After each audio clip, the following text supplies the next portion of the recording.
नमस्कार, आप सभी का स्वागत है एनडीटीवी राजस्थान पर और मैं हूं आपके साथ शुभेंदु सिंह। आप देख रहे हैं चुनावी चर्चा। गुरुवार को कांग्रेस उम्मीदवारों की तीसरी लिस्ट जारी हुई, जिसमें 19 प्रत्याशियों के नामों का ऐलान किया गया। जिन लोगों को इस लिस्ट के अंदर जगह मिली है, उनमें अच्छी खासी तादाद में सचिन पायलट के समर्थक शामिल हैं। बांदीकुई से वर्तमान विधायक जीआर खटाना को प्रत्याशी बनाया गया। सिकराय से ममता भूपेश, दौसा से मुरारी लाल को टिकट दिया गया है। वहीं सचिन पायलट की चली है और ये इस बात से भी साबित होता है कि तीसरी लिस्ट में भी धारीवाल, जोशी और राठौर के नाम नहीं हैं। शांति धारीवाल अशोक गहलोत के बेहद करीबी माने जाते हैं। सचिन पायलट ने कहा था कि वो अशोक गहलोत के करीबियों को टिकट देने का विरोध नहीं करेंगे, पर तीसरी लिस्ट में भी नाम ना होने की वजह से ऐसा माना जा रहा है कि पायलट अपना दम दिखा रहे हैं। दूसरी तरफ बीजेपी में भी खासतौर से दूसरी लिस्ट में वसुंधरा राजे सिंधिया के समर्थकों को टिकट देकर उन्हें मनाने की कोशिश की गई है। अब जानकारों का यह मानना है और उनकी नजर से अगर देखें तो इसमें एक वजह यह भी मानी जा रही है कि कर्नाटक में येदियुरप्पा को सीएम पद से हटाना भी बीजेपी की हार का एक बड़ा कारण बना। उनके मुकाबले का कोई नेता वहां पर नहीं था और अब ऐसे में सवाल यह है कि क्या यही बात बीजेपी को राजस्थान के मुद्दे पर नजर भी आ रही है, समझ आ रही है और दोनों पार्टियों की ओर से शक्ति संतुलन साधा जा रहा है। कांग्रेस में पायलट और बीजेपी में वसुंधरा को मनाया जा रहा है, लेकिन मान मनव्वल, ये जो एक दूसरे नेताओं को आगे बढ़ाने की कोशिशें हैं, ये कितनी कामयाब होती हैं और क्या वाकई में नेता इस टिकट बंटवारे से खुश हैं, ये कुछ समय बाद ही धीरे धीरे तस्वीरों के जरिए साफ हो पाएगा। लेकिन फिलहाल जब आपको याद भी होगा, जब भारतीय जनता पार्टी की पहली लिस्ट सामने आती है, तस्वीरों के जरिए आप देखिए, वसुंधरा राजे सिंधिया जो कि पूर्व मुख्यमंत्री, एक लंबे समय तक राजस्थान में एक मजबूत और इकलौते चेहरे के तौर पर प्रबल दावेदार माने जाने वाली एक ऐसी नेता जो कि आज तक राजस्थान में बीजेपी की सियासत के केंद्र में रही हैं।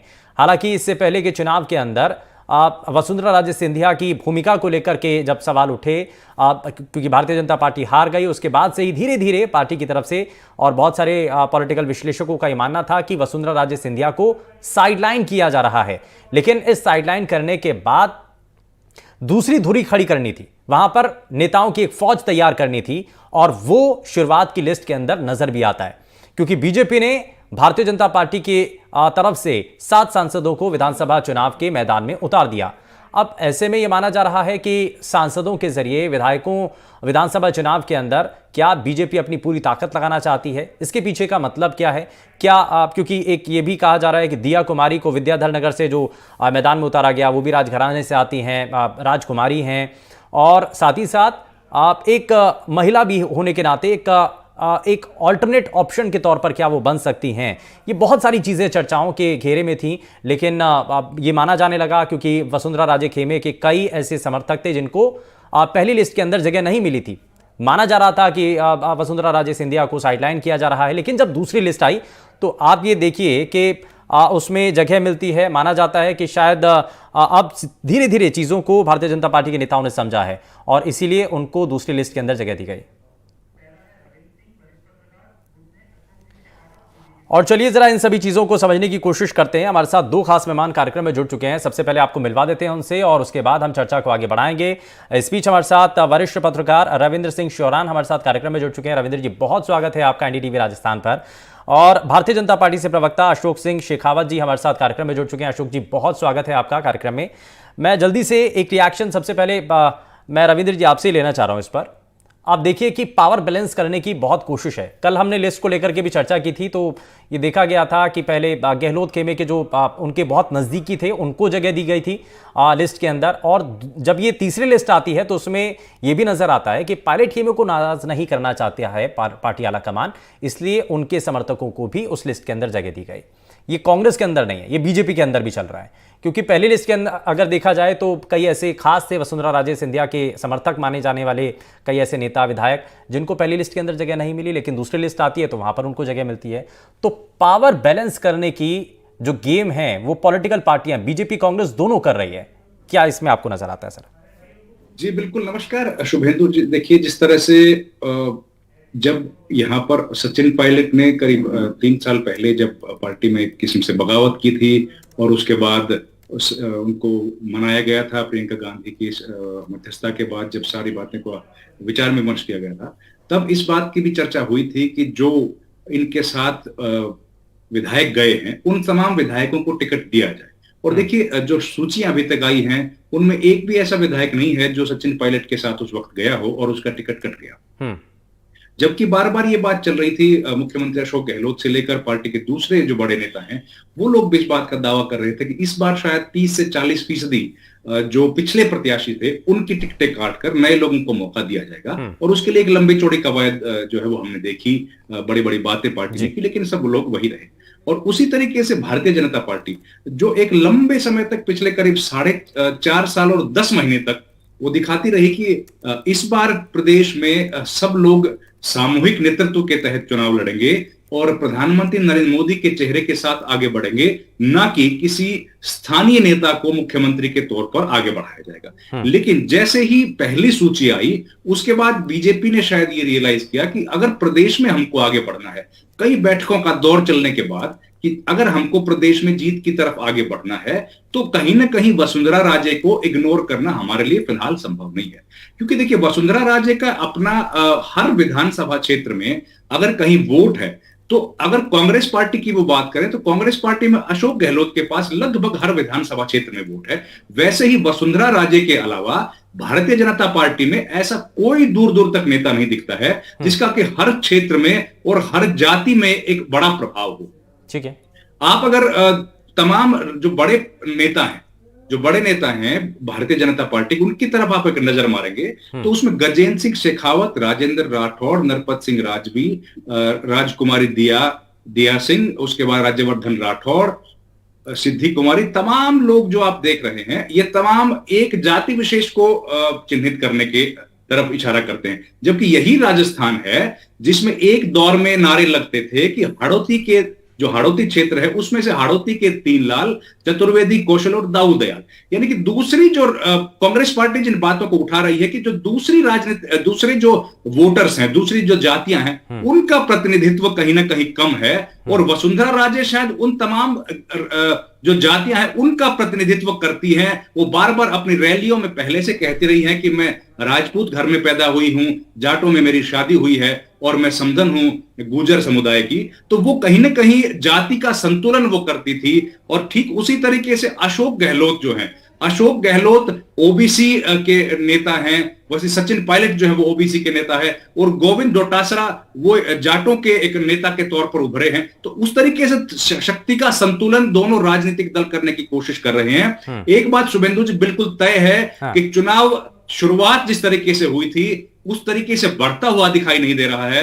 दोनों राजनीतिक दल धीरे धीरे आगे बढ़ रहे हैं और सिर्फ उसी 2 ध्रुवीय राजनीति की तरफ बढ़ रहे हैं, जहां पर एक तरफ वसुंधरा राजे सिंधिया खड़ी दिख रही हैं और दूसरी तरफ सामने अशोक गहलोत दिख रहे हैं। जो बीजेपी ने कोशिश की थी कि इस बार प्रधानमंत्री के चेहरे पर चुनाव लड़ा जाए, और प्रधानमंत्री पर जिस तरीके से लगातार ये बात कही जाती है कि वो केंद्र में लोकसभा का चुनाव जीताने में सक्षम है, लेकिन राज्यों में प्रधानमंत्री का वो जलवा नहीं है, राज्यों में वो चुनाव जिता पाने में फिलहाल सक्षम बीजेपी को नहीं दिख रहे हैं, जो कि हमने कर्नाटक में देखा, जो कि हमने हिमाचल प्रदेश में देखा, और अभी जो सर्वे आए हैं बाकी राज्यों के भी, उसमें प्रधानमंत्री को या केंद्रीय नेतृत्व को कहीं ना कहीं ये लगा था कि शायद इस बार मौका हमारे पास है जब हम लोग प्रधानमंत्री के अथॉरिटी को जनता के बीच असर्ट कर पाएंगे और राजस्थान का चुनाव बिना किसी स्थानीय नेतृत्व के और प्रधानमंत्री के चेहरे पर जीत पाएंगे।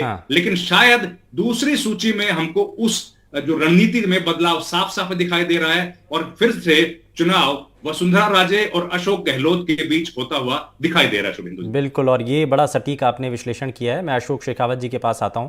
अशोक जी, चेहरे को लेकर के जिक्र भी हो रहा है, तो बड़ा सवाल ये उठता है, कांग्रेस पार्टी के नेता भी कहते हैं कि साहब आप एक तरफ कह रहे हैं कि वसुंधरा राजे सिंधिया आपके पास हैं, आपके पास तमाम दूसरे बड़े चेहरे हैं, अर्जुन मेघवाल हैं, गजेंद्र सिंह शेखावत हैं, ऐसे बड़े चेहरे भी हैं आपके पास, लेकिन दूसरी तरफ आप किसी को प्रोजेक्ट नहीं कर रहे हैं। आप नरेंद्र मोदी के चेहरे को दिखा करके आप विधानसभा का चुनाव लड़ रहे हैं। कांग्रेस पार्टी के नेता कहते हैं मोदी जी कौन सा आएंगे, कौन सा विधानसभा का चुनाव लड़ेंगे या मुख्यमंत्री बन जाएंगे। तो आप प्रदेश का कोई चेहरा आगे प्रोजेक्ट कीजिए ना, जिसके दम पर आप चुनाव लड़ें। इससे पहले तक वसुंधरा राजे सिंधिया के चेहरे पर आप चुनाव लड़ते थे, लेकिन इस बार क्यों नहीं? क्या हो रहा है इस बार? तो शुभेंद्र जी, मुझे लगता है कि किसी भी दल का अलग अलग अपनी स्ट्रेटजी होती है, और जो आप कह रहे हैं कि जिस प्रकार से कोई चेहरा होना चाहिए, मुझे लगता है किसी चुनाव को जीतने के लिए आज भारतीय जनता पार्टी राजस्थान में विपक्ष में, उसमें यह देखा जाता है कि कांग्रेस ने 5 साल में कौन से जो अपने वादे किए, कौन से सुशासन का जो वादा किया वो पूरा किया नहीं किया, और जनता भी उसी चीज को देखती है। दूसरा कारक आपने कहा, उसका एक जीतने के लिए कई कारक होते हैं, उसमें से एक वो कारक हो सकता है। लेकिन सबसे पहली ये बात है कि राजस्थान के अंदर 5 साल के अंदर कांग्रेस ने जैसे जो वादे किए कि किसानों को हम कर्ज माफ कर देंगे, जो राहुल गांधी ने कहा चांद उगे ना उगे, सूरज चाहे छिप जाए, लेकिन मैं 10 दिन में कर्जा माफ कर दूंगा, कल वो कल गारंटियां देके गए। उस गारंटियां को कौन पूछेगा? तो जनता इस चीज को भी देख रही है। जहां तक ये पेपर लीक की बात मार रहा हूं, अब जैसे युवाओं का सपनों का तोड़ने का काम 70 लाख जो युवा थे, उनका खुद का सपनों का और उनके माँ बापों का, उनके पेरेंट्स का, नहीं ठीक है, जो ये उन्होंने मुद्दे हैं सर, ये तो मुद्दे हो मुद्दे हैं, ठीक है, ये मुद्दे हैं, मुद्दे नहीं, लेकिन इन मुद्दों को उठाने के लिए कोई तो प्रदेश का बीजेपी का चेहरा होगा ना, जिसके नेतृत्व में ये सब कुछ विरोध प्रदर्शन किया गया होगा, आपने सवाल उठाए गए होंगे। शुभेंद्र जी, हम हैं, कार्यकर्ता हैं, वो कार्यकर्ता नहीं है क्या? हाँ। जनता नहीं है क्या साथ में? आप लोग हमारे साथ में नहीं हो क्या? क्या 5 साल के अंदर कांग्रेस नहीं, हम आपके और कांग्रेस दोनों में से किसी के साथ नहीं, हम तो जनता के साथ में खड़े हैं। नहीं, आप विपक्ष के साथ हो, जो सत्ता के लोभी है, सत्ता के जो साथ जो चलते हैं लोग, जिन्होंने 5 साल जो वादे किए हैं, उनको उठाने का काम भी एक मीडिया भी करता है, और जो विपक्ष भी करता है, आम जनता भी करती है। इस आधार पर चुनाव का होगा, और इस आधार पर आप देखिए कि राजस्थान के अंदर यदि सबसे ज्यादा केस महिलाओं के खिलाफ दुष्कर्म के दर्ज होते हैं, तो राजस्थान में दर्ज होते हैं। वे क्यों होते हैं? इस बारे में यदि चर्चा सरकार करे तो क्यों नहीं चर्चा करती है? सरकार पीछे भगती है सर। सरकार ये जो मुद्दे हैं ना, ये बीच बीच में उठते हैं। ये क्या है ना, ये आप पोक करते हैं, बीच बीच में आप ये मुद्दे उठाते हैं, टीवी डिबेट होती है तो उसमें उठाया जाता है, लेकिन जब ग्राउंड पर, मैं इसलिए पूछ रहा हूं सर, आप भी दिखाते हैं ये मुद्दे, जब आपकी, अच्छा अगर आप ऐसी बात कर रहे हैं सर, जब परिवर्तन यात्रा आपकी निकलती है, बीजेपी की एक बड़ी नेता जिनका जिक्र भी हो रहा है, वो दिल्ली में बैठ जाती हैं, तो अब ऐसे में बड़े सवाल उठने लगते हैं ना कि कौन कर रहा है। दूसरे राज्यों के मुख्यमंत्री आते हैं, बड़े नेता आते हैं, वो नजर नहीं आती हैं। तो आप अपन चलो कांग्रेस की बात करते हैं, कांग्रेस के मुख्यमंत्री कौन है आज राजस्थान के अंदर? सर आप बता दीजिए। मैं कांग्रेस से बात कर लूंगा, मैं तो बीजेपी की बात आपसे कर रहा हूं। नहीं, हमारा तो फूल का निशान है, हमने कहा फूल का निशान है, चिन्ह लोग देख के देंगे, कार्यकर्ता उनके साथ चलेंगे, हमने तो कहा है। लेकिन कांग्रेस तो ये बताए उनका चिन्ह कौन सा है? उनका सिर्फ मुख्य गहलोत साहब है, पायलट साहब है, दोनों में बैलेंस है। 2018 के चुनाव में क्या हुआ? वही तीनों राज्य थे, इन तीनों राज्यों के अंदर क्या कांग्रेस ने घोषणा की थी कि हमारे मुख्यमंत्री का चेहरा कौन होगा? वो चेहरे घोषित नहीं किए गए थे। लेकिन यही हम कह रहे हैं कि मूल मुद्दा क्या है, जिन मुद्दों के आधार पर कांग्रेस चुनाव लड़ेगी, या वो कह रहे हैं कि हम गारंटियां दे रहे हैं। गारंटियां इस प्रकार से नहीं दी जाती कि हम 10,000 साल के हम दे देंगे। आपने जो पहली गारंटियां दी वो पूरी हो गई क्या? आप 21 लाख किसानों की बात कर रहे हैं, तो 60 लाख के लगभग किसान थे, 1,45,000 करोड़ रुपए उनका बाकी है, जो उनकी जमीनें नीलाम हो गई, कुर्की हो गई, उनको लोन नहीं मिल पा रहा है, उसकी कौन देखेगा? उसका ये नहीं देखेंगे। सपना तोड़ने वाली सरकार कौन सी थी? गहलोत साहब की सरकार थी। तो मेरा कहना मतलब ये है, मुद्दे कई चीज होते हैं। टिकटों का वितरण मैं बताऊं आपको, जैसे 51 के लगभग टिकट हमने पूरे हमारे जो विधायक थे, जो जीते हुए, उन विधायकों को दिया हमने, जिसमें से कई 3-3, 4-4 विधायक जीते हुए हमारे। जैसे आपको मैं इनकी संख्या बताऊं, देवनाने जी हैं, अनिता बघेल जी है, सिद्धि कुमारी जी हैं, राजेंद्र राठौड़ जी है, रामलाल शर्मा जी हैं, निर्मल कुमावत है, कालीचरण जी है, सर तो एक सवाल ये भी है, मैं चाह रहा था कि प्रतिष्ठा यादव जी कांग्रेस पार्टी की प्रवक्ता भी हमारे साथ जुड़ चुकी हैं। बहुत स्वागत है प्रतिष्ठा जी आपका। मैं चाहता था कि उनसे भी एक रिएक्शन ले लूं, लेकिन मैं आप जो कह रहे हैं सर, मैं उसमें एक सवाल और जोड़ देता हूं फिर, कि सांसदों को उतारने की फिर नौबत क्यों आ गई? जब आपके पास प्रदेश के अंदर, विधानसभाओं के अंदर इतने बड़े चेहरे हैं, दिग्गज नेता हैं, तो सांसदों को उतारने की नौबत क्यों आ गई? आप तो ये लग रहा है कि छोटी लड़ाई के लिए आपने पूरी टीम और मतलब तोप, गोला बारूद सब आपने लगा दिया है।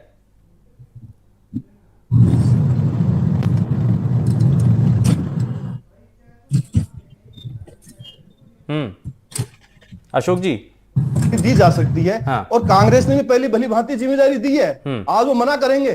सीपी जोशी जी इनके विधानसभा अध्यक्ष है, वो चुनाव लड़े नहीं क्या? इसी प्रकार से गहलोत साहब खुद थे पहले, सांसद थे, सांसद से मुख्यमंत्री के दावेदार आए ना, तो प्रदेश अध्यक्ष बनाया। इसी हिसाब से सचिन पायलट थे, सचिन पायलट इधर आए। तो ये अलग, मैं कह रहा हूं हर पार्टी की अलग अलग रणनीति होती है, उसका रणनीति का। चलिए, मैं आपकी रणनीति भी आपसे ही समझूंगा। मैं वापस लौटता हूं। प्रतिष्ठा जी भी हमारे साथ जुड़ चुकी हैं। प्रतिष्ठा जी, सबसे पहले बताइए कि ये जो पावर बैलेंस का गेम है, क्योंकि पार्टी को भी समझ में आ रहा है कि भैया जो बड़े नेता हैं उनको साइड करके या उनकी अनदेखी करके चुनाव नहीं जीता जा सकता है। पार्टी का इंटरनल सर्वे होता है, उन सभी को दरकिनार कर दिया जाता है, क्योंकि शुरुआत में चर्चा ये थी कि बहुत सारे सिटिंग एमएलए हैं, उनकी टिकटों पर तलवार लटकी हुई है। लेकिन जब लिस्ट आती है, तीसरी लिस्ट के अंदर भी देखा गया कि जितने पुराने दावेदार थे या जो विधायक थे, उन सभी को मैदान में उतार दिया गया है। तो यानी कि सीधा सा नजर आता है कि नाराजगी पार्टी नहीं झेल पाएगी। नहीं, ऐसा नहीं है, क्योंकि केवल एक सर्वे नहीं हुआ है, सर्वे बहुत सारे हुए हैं, हर लेवल पे हुए हैं, अलग अलग हुए हैं, और हर सर्वे का रिजल्ट भी एक जैसा नहीं है। तो पार्टी ने सभी सर्वे को और सारी चीजों को ध्यान में रखते हुए एक बैलेंसिंग उम्मीदवार को, कैंडिडेट को जो पार्टी को जीत दिला सके, उसको हमने मैदान के अंदर उतारा है। और ये हर पार्टी की रणनीति होती है कि वो अपने हिसाब से एक जिताऊ कैंडिडेट को मैदान के अंदर उतारती है। दूसरी बात, एक चीज, मैं अभी अशोक जी बैठे थे बीजेपी के, लेकिन आप क्वेश्चन बीजेपी को लेके कर रहे हैं और हर बात पे वो आंसर कांग्रेस का दे रहे थे। अशोक जी, आप बीजेपी के बारे में तो चिंतन मंथन कुछ तो कीजिए। केवल प्रतिष्ठा जी, आपको भी चिंता उनकी है, मैं बात आपसे कांग्रेस की कर रहा हूँ, लेकिन आपको भी बीजेपी की ज्यादा चिंता है।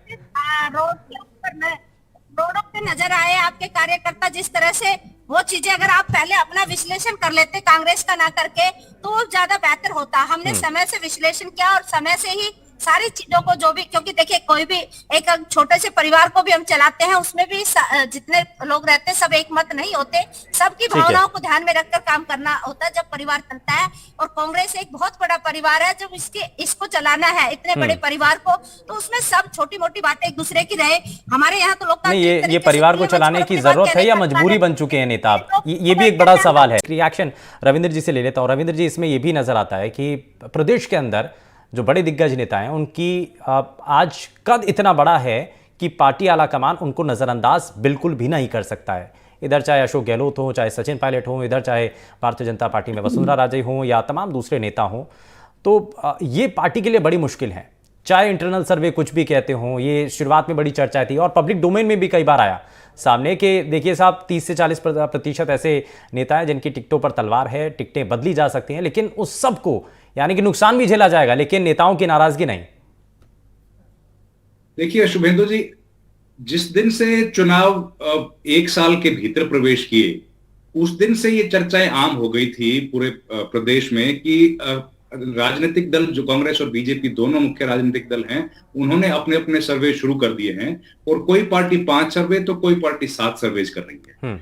उसके और कांग्रेस पार्टी ने तो खुल के ये बात कही कि इस बार हम लोग अपने नेता और कार्यकर्ता के अलावा जो सामाजिक क्षेत्र में काम करने वाले लोग हैं, जो एजुकेशन के क्षेत्र में काम करने वाले लोग हैं, हम लोग टिकट शायद उनको भी दे सकते हैं। लेकिन वही ढाक के 3 पात, जब सूची आती है तो कांग्रेस हो चाहे बीजेपी, इनकी एक भी जो लीक से हटकर लोग हैं, जो उनकी दोनों पार्टियों की हिम्मत नहीं होती है एक भी व्यक्ति को बाहर का टिकट देने की। अब हालात ये है, उसके वजह से सारे कार्यकर्ता, ये मुख्य तौर पे जो मैं देख पा रहा हूं कि कार्यकर्ताओं को व्यस्त रखने का एक ये एजेंडा कार्यक्रम है दोनों पार्टियों का, कि किसी तरीके से सर्वे के नाम पे, अब उसका सर्वे चल रहा है, जेपी नड्डा का सर्वे है, अब अमित शाह का सर्वे है, अब राहुल गांधी अपना सर्वे कर रहे हैं, अब कांग्रेस पार्टी अपना सर्वे कर रही है।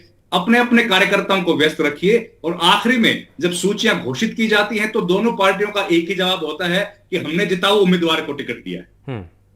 अब देखिए ये दोनों पार्टियां यही कर रही हैं मुद्दों के आधार पर। फिलहाल शुभेंदु जी, कोई राजनीति हम लोग देख नहीं पा रहे हैं। तमाम राजनीतिक दल, अब बीजेपी कह रही है कि जो पेपर लीक का मामला है वो यहां 15 बार पेपर लीक हुए हैं, तो कांग्रेस का कहना है कि वसुंधरा के टाइम पर 11 बार पेपर लीक हुए हैं।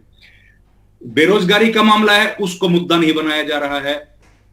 कांग्रेस प्रधानमंत्री जब यहां पर रैली करते हैं तो वो कहीं ना कहीं उन संवेदनशील मुद्दों को उठाते हैं कि जिसमें प्रधानमंत्री जैसे स्तर के नेता को भी ये बात कहनी पड़ती है चित्तौड़गढ़ में रैली के दौरान कि उदयपुर में एक दर्जी का गला रेत कर हत्या कर दी गई है। यानी कि बीजेपी लगातार कोशिश ये कर रही है कि किसी तरीके से धर्म के आधार पर पोलराइजेशन किया जाए, चुनाव को अपनी पिच पर आकर के लड़ाया जा सके। कांग्रेस पार्टी शुभेंदु जी यही कोशिश कर रही है कि जो फ्री की चीजें उन्होंने दी है, जो वेलफेयर स्कीम के नाम पर फ्री में उन्होंने वोटर्स को दिया है, उनको एनकैश किया जाए। लेकिन कांग्रेस पार्टी ये बिल्कुल नहीं कह पा रही है कि जिस तरीके से क्या उन्होंने इंफ्रास्ट्रक्चर का डेवलपमेंट किया है, क्यों आखिर 1 लाख रोज बेरोजगारों को नौकरी देने की बात की थी, क्या अशोक गहलोत ने वो वादा पूरा किया? क्यों जो गोविंद सिंह डोटासरा जब मंत्री थे उनके सामने अशोक गहलोत ने पूछा कि क्या यहाँ के जो टीचर्स हैं उनको रिश्वत दे के बदलियां करानी पड़ती हैं, उस पर कोई विचार नहीं किया गया। पेपर लीक के मामले पे आरपीएससी को भंग तक कर दिया गया, आरपीएससी के ऊपर कितने सारे एलिगेशंस लगे, उन पर ना बीजेपी किसी तरह के सवाल पूछ पा रही है, ना कांग्रेस को उस रोड पर लेके आ पा रही है कि जिस पर उनकी जवाबदेही निर्धारित हो। तो वही परंपरागत तौर पर पुराने जो, उसके बाद आज अब कल जो है ईडी की भी यहाँ पर एंट्री हो गई है, और एनफोर्समेंट डायरेक्टरेट की एंट्री के बाद देखिए किस तरह के हालात हैं प्रदेश में कि कोई भी, चाहे वो कांग्रेस हो चाहे बीजेपी हो, एक चीज और बड़ी खास थी, कोई चौंकता हुआ दिख नहीं रहा है। कल की ईडी की कार्रवाई के बाद बड़ी चर्चा इस बात को लेकर के भी थी कि ईडी की कोई प्रेस कॉन्फ्रेंस नहीं, सवाल कांग्रेस का ईडी से नहीं लेकिन बीजेपी से। तो बात यह है कि जब कार्रवाई अगर किसी संवैधानिक संस्था ने की है तो दूसरी तरफ किसी पॉलिटिकल पार्टी से क्यों जवाब मांगा जा रहा है? और सवाल भी बड़ा वाजिब सा था, लेकिन इसमें काउंटर रिएक्शन भी आप देखिए, तुरंत एक के बाद एक प्रेस कॉन्फ्रेंस होती है भारतीय जनता पार्टी की तरफ से, वो इस पर जवाब देते हैं। खैर वो अलग विषय। मैं ज़्यादा जल्दी से एक प्रतिष्ठा जी आपसे एक सवाल का जवाब लेना चाह रहा हूँ। बड़ा पावर बैलेंस इसी को लेकर के हमारी डिबेट भी है, लेकिन एक सवाल इसमें ये कि कुछ 2-3 नाम अभी तक इस लिस्ट के अंदर नजर नहीं आए हैं। मंत्रियों के नाम है शांति धारीवाल और तमाम वो नेता जिनका पहले से कुछ जिक्र चल रहा था। सुनने में आता है मीटिंग के अंदर कुछ बातें हुई, उसको लेकर के अभी तक उनकी टिकट फाइनल नहीं हुई है। ज़्यादातर मंत्रियों की टिकट जो है ऑलमोस्ट तय हो चुकी है, लेकिन इन मंत्रियों की टिकट पर कहाँ तलवार लटकी है? क्योंकि ये तो गहलोत खेमे के हैं और माना जाता है कि बहुत करीबी भी हैं, लेकिन टिकट अभी तक फाइनल नहीं। अभी हमारे 95 टिकट आए हैं, बाकी के टिकट पर मंथन कल और परसों की डेट के अंदर हो जाएगा, और जो भी होगा वो बिल्कुल बेस्ट और सब चीज आप लोगों को देखेंगे। जब आप हमारी लिस्ट आएंगे तो आपके सारे क्वेश्चन के जो जवाब है वो लिस्ट के अंदर आपको मिल जाएगा। सारा बैलेंसिंग ही रहेगा, सब कुछ बिल्कुल पार्टी हिट के अंदर रहेगा। और दूसरी बात, आप कह रहे थे कि भाई क्वेश्चन बीजेपी से और काउंटर भी बीजेपी कर रही है, तो इसका मतलब पूरा देश समझ रहा है ना कि ईडी का दुरुपयोग बीजेपी ही कर रही है, कोई दूसरा कर नहीं रहा। अगर कुछ होता, एक बात बताइए, कहीं पर भी रेड अगर डलती है तो उस रेड के अंदर क्या निकला? हमारे मंत्रियों की यहाँ रेड डालती है ईडी, लेकिन कुछ बता के नहीं जाती कि भाई क्या आपको प्राप्त हुआ क्या नहीं हुआ। कुछ चीजें, कुछ खुलासा तो करना चाहिए ना, कुछ निकल के तो आए।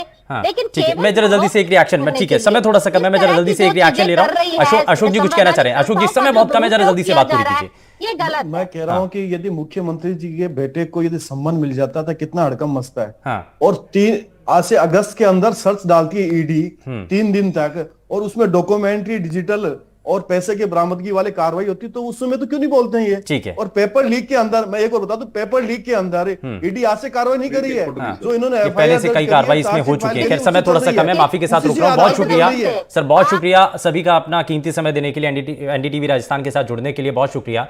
लेकिन कांग्रेस की तीसरी लिस्ट आई, उसमें बहुत सारे नामों की चर्चा है, पावर बैलेंस की, पॉलिटिकल पार्टियां कोशिश कर रही हैं, नाराजगी कोई किसी की नहीं झेलना चाह रहा है क्योंकि चुनाव सिर पर है। यानी एक छोटे से ब्रेक के लिए आप बने रहिए एनडीटीवी राजस्थान के साथ। नमस्कार।